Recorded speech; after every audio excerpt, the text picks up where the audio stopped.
Although it was not a certainty, it was a pretty safe assumption that the Celtics' first-round opponent would emerge from the Chicago-New York series, and that's exactly what happened. Chicago had bumped off the Knicks in 2 straight, and after having finished the regular season with 8 consecutive victories, they were now riding the crest of a 10-game winning streak. In the opener, played at the Boston Garden on Sunday, April 5th, the Celtics raced to a 9-point lead after 1 quarter, and this game would no longer be in doubt. 2 nights later, the Celtics would take a 2-0 lead in the series with a 106-97 victory. Now the scene shifted to Chicago for Games 3 and 4. In Game 3, the Bulls were giving it their all, but with the score tied at 87 early in the 4th quarter, Cedric Maxwell hit a hook shot, and the Celts were out in front to stay. Down 3-0, the Chicago Bulls now had the unenviable task of having to win 4 straight, a feat never accomplished in NBA playoff history, and a feat that was not about to start here. Maxwell fidgeting. The crowd is in the act. The shot is no good. The rebound goes to Carr. Brings it back out. He's scurrying around. Now to Bird. Bird gets nailed. And the foul is on Chicago.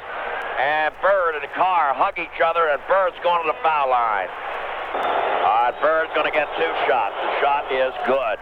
That gives Boston a 3-point lead, and Maxwell goes over to congratulate Bird. And Bird will go again. He's got 32 points.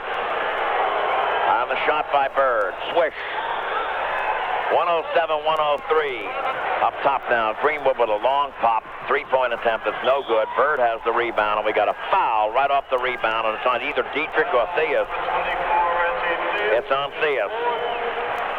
And Bird's going to the foul line with 1 second left in the ball game. He's got 3 for 2. All right, Bird at the line. The shot is good. He's got another one coming, and the shot is good. Larry has 35. I assume that's what he's going to wind up with. The ball goes to Theus. He throws it at the hoop. The ball game is over, and the series is over. And the Celtics have won this series in 4 straight. So now it was sit and wait time again. Wait for the outcome of the Philadelphia-Milwaukee series that was destined to go the full 7, with Philly emerging victorious. The end result of all this was the Celtics would go 8 days with nothing more than a good, strenuous workout. That fine edge that had been developed was being dulled ever so slightly, but just enough to cost them Game 1 of the Eastern Conference Finals as the 76ers eked out a 105-104 victory at the Boston Garden. However, the following night, the Celtics, true to their character, bounced back and wiped out this Philadelphia contingent, 118-99. So now, with the series tied at 1 game apiece, it was on to Philadelphia for Games 3 and 4.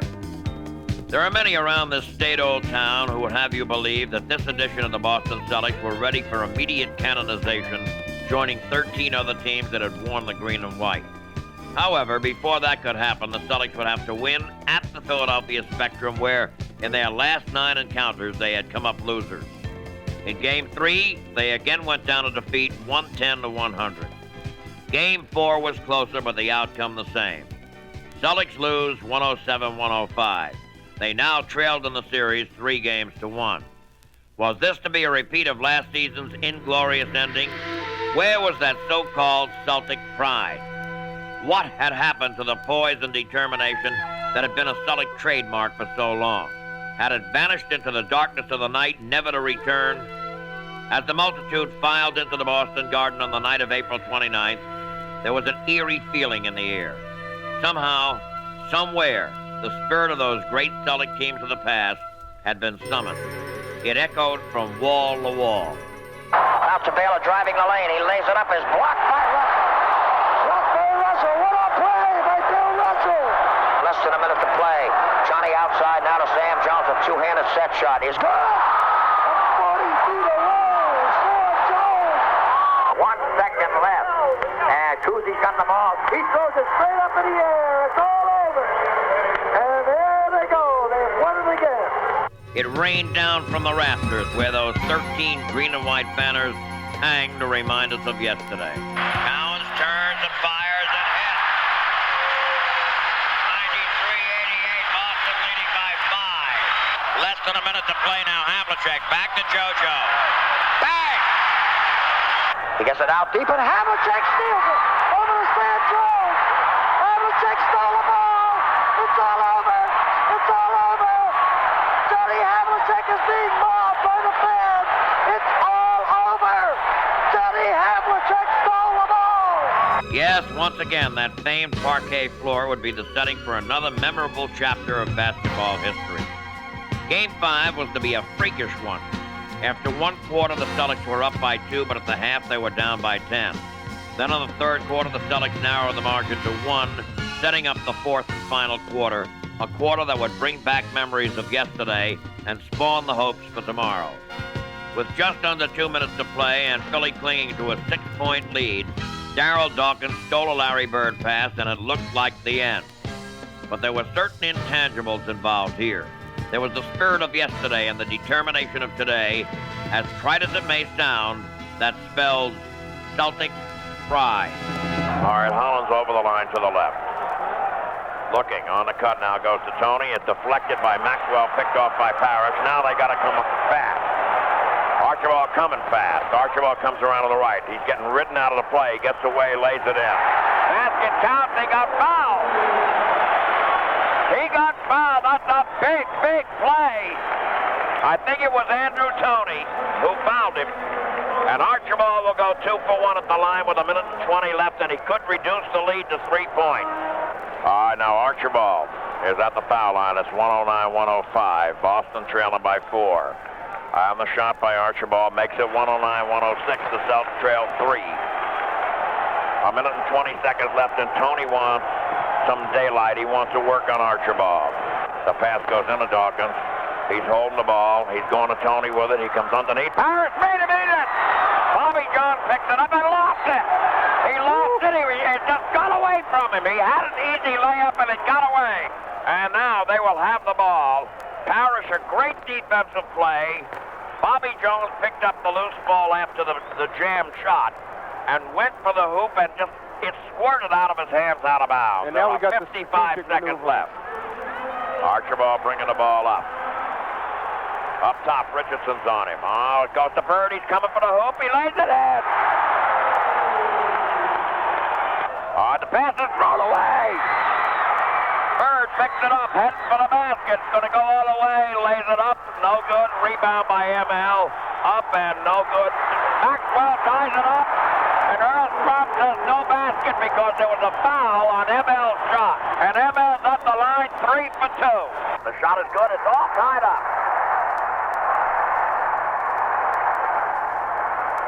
Maxwell crouched over, pounding the floor. ML will go again. And Boston leads by a point. All right, Tony gets it in now to Hollins. It's 15 seconds. Over the line to the left. Back out to Bobby Jones. Now to Julius. A stutter step. He drops it. Back out to Bobby Jones. A fake, a drive. It's missed. ML has the rebound. 3, 2, 1. It's over. No, wait a minute. A foul was called. A foul was called. It's not over yet. It's not over yet. I think ML has to go to the line. Let's see what he does. And the first one is good. All right. He throws it off the backboard. It goes up off the backboard. They call for a timeout. Bird is guarding Bobby Jones. Oh, boy. All right. The pass in. And it's stolen. It was intended for Dawkins, and Parrish stole it. And they have won this game. They came from behind. They gutted it out. And they kept this series alive. And it's not like last year after all. No, it is not. All right. The final score here at the Boston Garden is Boston 111, Philadelphia 109. Yes, the Celtics lived. Never mind the fact they still trailed in the series 3-2. Forget that nonsense about a Philadelphia Spectrum jinx where the Celtics had come up losers in their last 11 games there.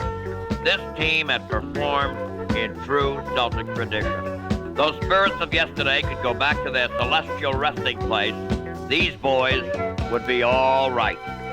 In Game 6 of the Spectrum, the Celtics trailed by 17 points at one juncture in the ball game, but they fought back. With just over 7 minutes left to play, Larry Bird hit a jumper to give Boston the lead, and it was a race to the wire. Out deep over to Bird. Over Bobby. Switch! And Boston leads, 84-83. 7:32 left. Underneath now to Dawkins. Dawkins a turnaround. It's good. Now Philadelphia leads by 1. Out deep now to Dawkins. On the left to Hollins. Underneath to Dr. J. He's got it underneath. And Bird blocked the shot. What a play by Bird. All right, Archibald brings it up. Archibald in the circle. Fires. Misses.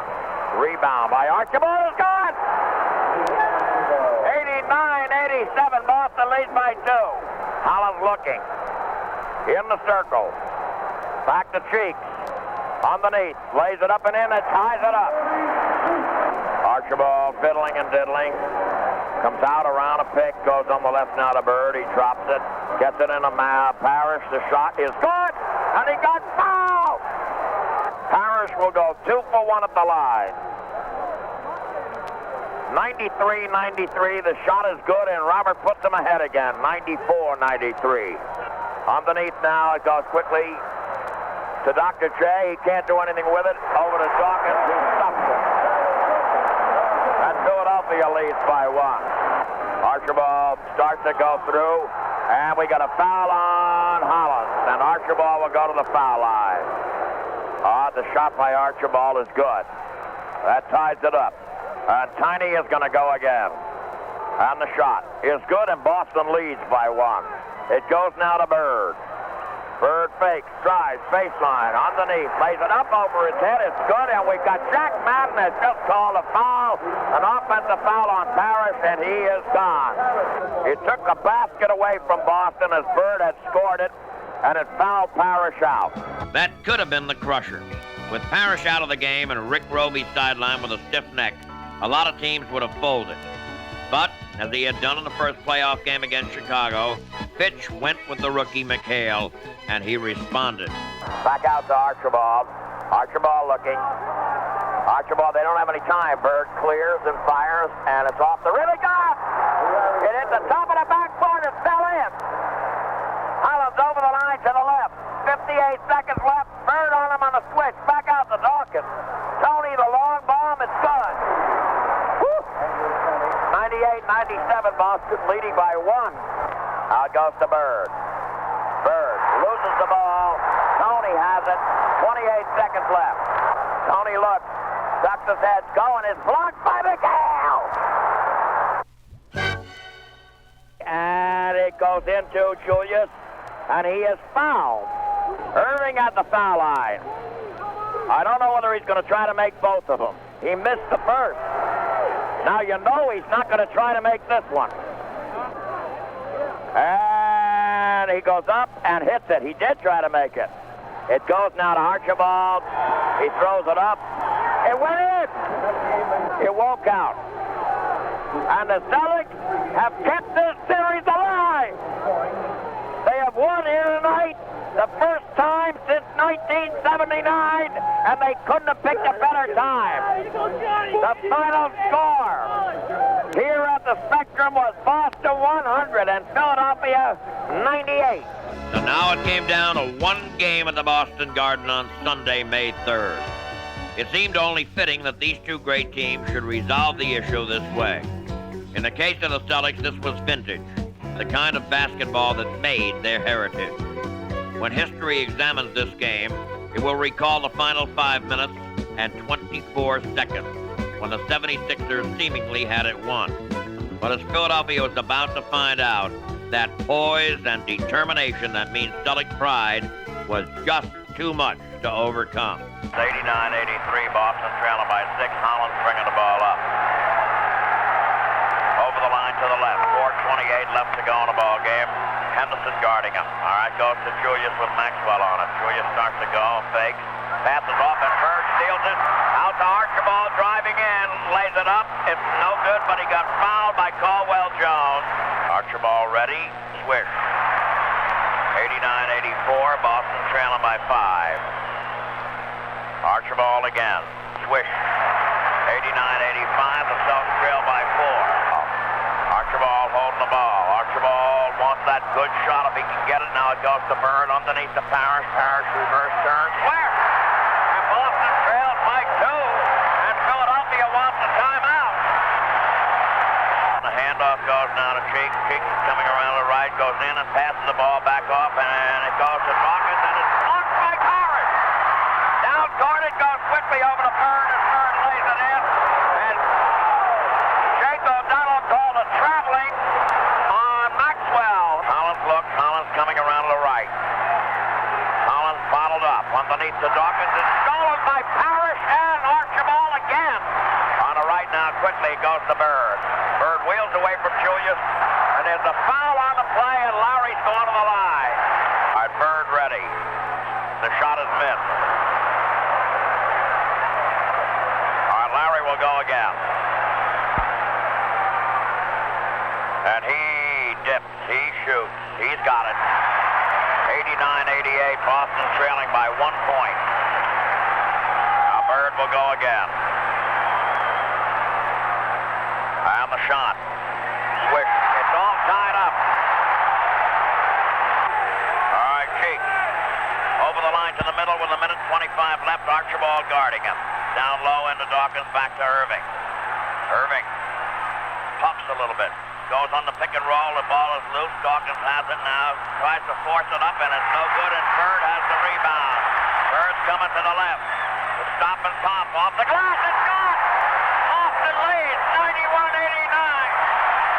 And Archibald got trampled underneath. Philadelphia has called a timeout. Cheek over the line to the middle with 57 seconds left in the game. Henderson guarding him. It goes to Irving. Irving swings, fires a pass, that's stolen by Carr. M.L. Carr got in the passing lane and took it away from Lionel Hollins. Henderson back over now to Carr.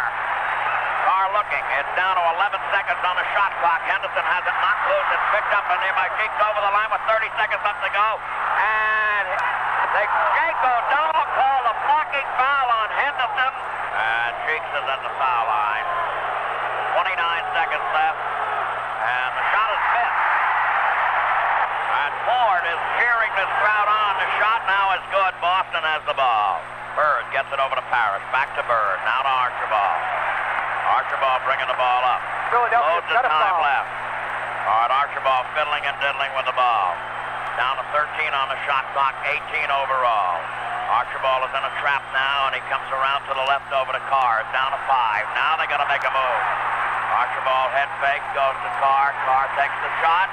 It is no good. The rebound by Parrish. And he lost it. 1 second left.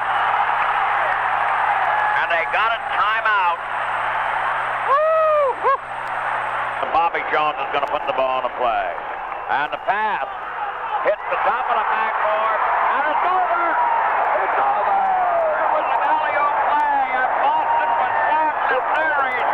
They won 3 in a row. They came from 3 and 1 down, and they have won the series. It's all over. It's all over.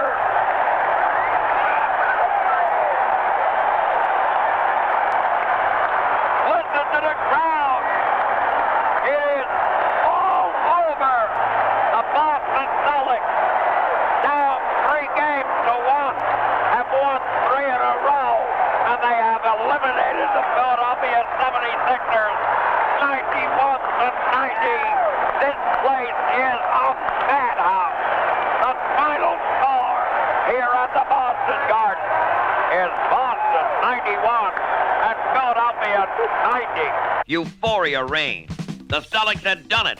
And as the Garden exploded with jubilation that spread onto the streets, into the heart of the city, and beyond, a more meaningful thing was happening. Celtic Pride, which for so long signified this team, was spreading. It no longer meant the Boston Celtics. It now stood for the Boston Celtics and their massive following. Win or lose, the basketball fans of New England were behind these guys. As great as the victory over Philadelphia was, the job was not yet over. One more battle, one more round before the Celtics could claim what seemed so rightfully theirs. In the final round of the playoffs, the championship round, the Celtics went up against the Western Conference winners, the Houston Rockets. Just a 40-42 ball club during the regular season, the Rockets were astounding the entire basketball establishment in the playoffs. Led by Big Moses Malone, they had already beaten the defending champion Los Angeles Lakers. They had knocked off the high-scoring San Antonio Spurs, and they had subdued the equally surprising Kansas City Kings. They had come a long way, and you don't do that on just luck, as the Celtics found out in Game 1, as the Rockets led after 3 quarters. But in the final 12 minutes of play, the Celtics turned it on and came away with a victory 98-95. Bird, baseline left. Swish. 92-91, Boston leading by 1. Taken away by Carr and Bird. Maxwell has it. Lays it over to Carr, who lays it in. 94-91 to score. Boston leads by 3. A sneak away, Maxwell, and he stops it. It is 96-91, Boston leading by 5 and an explosive burst. Now to Parrish, reverse turn, baseline is no good. Rebound, Bird, no good. Rebound by Bird is backwards and good. 19 seconds left. They took the boards away from Houston, and they have a 3-point lead with 19 seconds left.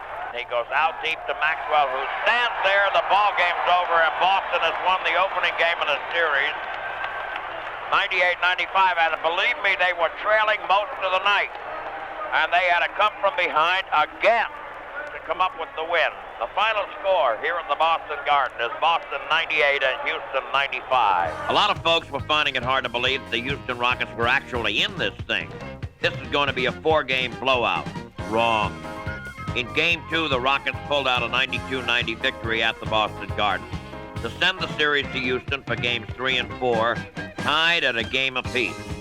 It's possible, but not probable, that the Celtics were underestimating these guys.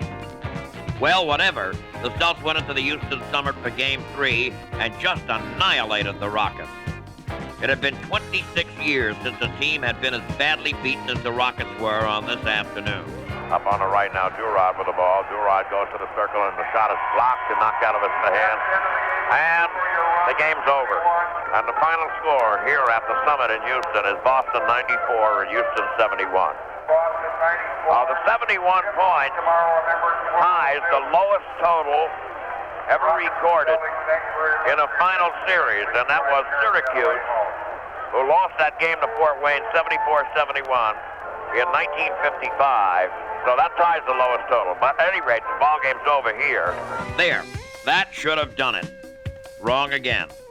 Just 24 hours later, the Rockets used a strange game plan by employing only 6 players and beat the Celtics 91-86. This series was all tied up again at 2 games apiece. However, despite their success, the Rockets were starting to defeat themselves.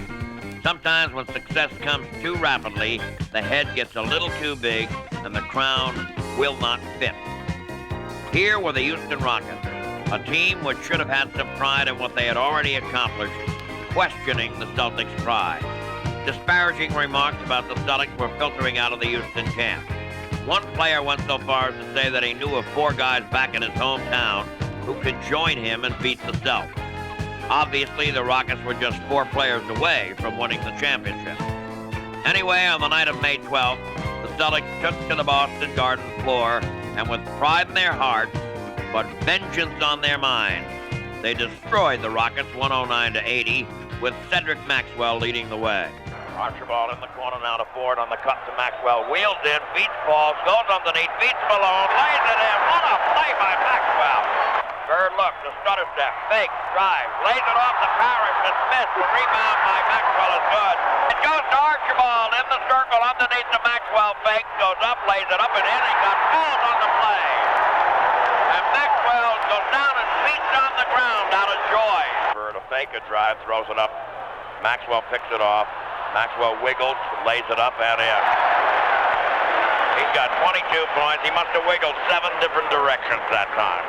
He drops it off in the corner on the right to Henderson. The shot no good. Maxwell has the rebound. Man, oh man, he has been all over the court. He's got 28 points so far. He has played himself a whale of a basketball game, and he's going to be replaced by Larry Bird. And what a hand Maxwell. Oh, look at this. Look at this. Standing ovation. And he comes off raising a one finger up in the air and slapping a high five with everybody on the bench. The Celtics were now just one game, 48 minutes away from their 14th NBA championship. On Thursday, May 14th, 1981, the Celtics would play their 99th and final game of the season at the Summit in Houston, Texas. With Cedric Maxwell churning his way toward MVP honors in the playoffs, the Celtics advanced to what seemed to be an insurmountable lead. But the Rockets, with their engines rapidly expiring, gave it one last thrust and narrowed the gap to 3. Then Larry Bird, who had been in a shooting slump the last few games, demonstrated the difference between being good and being great. For he was there when the Celtics needed him most. Bird baseline rainbow switch. A very important hoop. Bird has 22. 88-83. Boston leads by 5. Less than 4 minutes to play in the ball game. Back out the Bird. Fall away rainbow. Switch! And Boston leads 90-83, and Bird has 24. He looks around. In the corner, Bird. Switch! Three-point field goal! A three-point field goal for Larry Bird. 95-89 to score. Boston leading by 6. A minute and a half left. Bernstein the rebound. It goes now to Carr.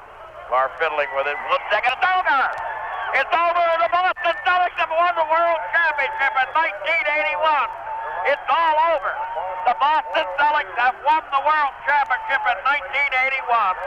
They have beaten the Houston Rockets 4 games to 2, and they have become the 14th flag winners for the Boston Garden.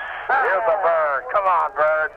How does it feel? We fought awful hard all year long. Some ups and downs, but we finally came through in the end. Rick, how does it feel, baby? I mean, you've been through this before in college, but this one is a little bit special. I tell you, this is a triple crown for me, and I tell you, it's the best feeling that could ever happen to you. And we've worked hard, and we've tried very hard for the last 2 years, and we've finally been able to accomplish it. And it's the best thing ever. I've been through this with you 13 times, and this is number 14. I'm just as happy as you are. Yeah, this was a real great one. Of course, it's a little different when I was coaching, but of the other 5, this was as satisfying as any of them. Believe me, because this team showed tremendous character. Tremendous character. They kept their poise, they kept their cool, and they just went at them. And they're all great kids. It's a real great feeling. The coach of the champion Boston Celtics, congratulations. This is a hard one, and you deserve every bit of it. Bill, exhaustion and exhilaration at the same time, but this was one heck of a season. Great season, John. And guys, you can stand and hand bouquets out to every one of those players from now till the time training camp opens, which seems like a long, long ways away from us right now. We finally get a chance to take 2 or 3 or 4 days and not have to worry about Philadelphia, Houston, or anybody else, and that's going to be a good feeling.